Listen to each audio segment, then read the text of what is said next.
ओडिशा के भद्रक जिले के इराम में एक 250 साल पुराना महल आज भी खामोश खड़ा है।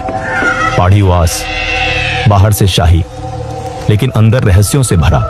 कहा जाता है यहाँ एक डरावना कुआं है जहां से कोई वापस नहीं आया, और यही वो जगह है जहां कभी अंग्रेजी फौज ठहरती थी और यहीं से निकलकर 28 सितंबर 1942 को वे इराम मासैक के लिए गई थी, जिसे दूसरा जलियांवाला बाग भी कहा जाता है। और अब आप देखने जा रहे हैं इस रहस्यमयी महल के अंदर का सच।